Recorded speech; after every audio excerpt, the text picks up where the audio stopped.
आज का टॉपिक्स है यूक्लिड्स डिवीजन लेम्मा। यहाँ पे आप देख सकते हैं आज हम बताने वाले यूक्लिड्स डिवीजन लेम्मा। इस टॉपिक में आप सीखेंगे कि आखिर ये यूक्लिड्स डिवीजन लेम्मा होता क्या। तो इसको समझने का एक आसान तरीका है। सबसे पहले आप दो कोई भी पॉजिटिव नंबर सोचिए, यानी कि दो कोई भी पॉजिटिव नंबर। जैसे एग्जांपल के तौर पे हमने यहाँ पे एक नंबर माना a = 11 पॉजिटिव नंबर है एंड b = 4। ठीक है। अब अगर आप चाहते हैं कि इस डिवीजन लेमा को समझना है, यूक्लिड्स का डिवीजन लेमा को समझना हो, तो आखिर हमको ये समझना पड़ेगा कि a = 11 एंड b = 4 मान लेते हैं। ठीक है ना, आप दो कोई भी पॉजिटिव नंबर ले सकते हैं। अब इसको डिवाइड कर देते हैं। चलिए डिवाइड करते हैं। तो यहाँ पे जैसे हम डिवाइड करेंगे तो क्या हो जाएगा, 4 2 8, 4 दूनी 8 होता है और शेष कितना बचेगा, 3। आई होप तो आप लोग को छोटा मोटा डिवीजन तो आता ही होगा। ठीक है। अब यहाँ पे देखेंगे कि ये 2 एंड 3, यानी कि इस दो पॉजिटिव नंबर में, यानी कि ए एंड बी में ये दो होल नंबर मौजूद है। समझिए बात को। यहाँ पे रिमाइंडर 0 भी हो सकता है, माइनस में नहीं हो सकता है। ठीक है ना, इसीलिए हम ये बोल सकते हैं कि दो होल नंबर, क्योंकि होल नंबर तो आप लोग को मालूम होगा 0 से स्टार्ट होता है, 0 1 2 3 4 5। तो यहाँ पे ये दोनों होल नंबर आपको मौजूद मिलेगा कोई भी दो पॉजिटिव नंबर में। अब आप देखिए यहाँ पे ध्यान से कि क्या कह रहा है यूक्लिड्स डिवीजन लेम्मा में, for any two given positive integers a and b there exist unique whole numbers q and r such that a = bq + r। अभी यहाँ देखिए q and r क्या है।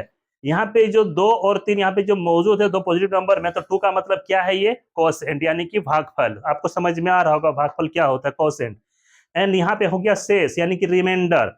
तो ध्यान दीजिएगा यहाँ पे क्या बच रहा है, कोसेंट एंड रिमाइंडर। और ये दोनों नंबर जो होल नंबर दोनों मिला, ये किस में मिला, दो पॉजिटिव नंबर में मिला। जैसे ए एंड बी में हमने माना था, ए एंड बी में दो पॉजिटिव नंबर, यही तो है यूक्लिड्स डिवीजन लेम्मा। यहाँ पे देखिए a = bq, मतलब समझिए कि अगर हमको यहाँ पे जो a = 11 जो है यहाँ पे, तो 4 × 2 को मल्टीप्लाई कर दिए, यानी कि 4 × 2, यानी कि 4 का मतलब b, 2 का मतलब परसेंट यानी कि b × q + r। फिर रिमाइंडर को अगर जोड़ देंगे तो आपका जो है ना कि ये डिविडेंड आ जाएगा ना, इसको डिविडेंड बोला जाता है। ठीक है ना, इसको क्या बोला जाता है, डिविडेंड बोला जाता है।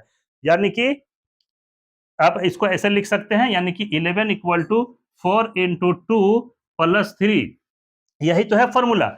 a = यहाँ पे क्या हो गया, b × q + r, यही है जो कि यहाँ पे देख सकते हैं 0 <= r b। यानी कि समझिए कि ये जो है ना हमेशा रिमाइंडर से छोटा होगा, याद रखिएगा रिमाइंडर से छोटा होगा। और ये जैसे आप अगर सही कैलकुलेशन करेंगे और ये छोटा हुआ तो समझ जाइए कि सही कैलकुलेशन है, और अगर ये बड़ा हो जाएगा इससे, इट मींस आपने गलत कैलकुलेट किया है। तो यही है दोस्तों Euclid's division lemma. I hope समझ में आ गया होगा। थोड़ा बहुत कंफ्यूजन आपको लगता होगा कि लेम्मा होता क्या, तो हमने यहाँ पे डिफिनेशन लिखा है लेम्मा क्या है, कि लेम्मा जो है एक प्रूवन स्टेटमेंट है used for proving another statement, यानी कि एक ऐसा प्रूवन स्टेटमेंट है जो अनदर स्टेटमेंट को प्रूव करने में काम आता है, इसी को कहा जाता है लेम्मा। इसीलिए यहाँ पे ये नाम बना यूक्लिड्स डिवीजन लेम्मा, क्योंकि एक तरह का ये प्रूवन स्टेटमेंट है जो आपको अदर प्रॉब्लम को सॉल्व करने में काम आएगी। आई होप आपको समझ में आ गया होगा।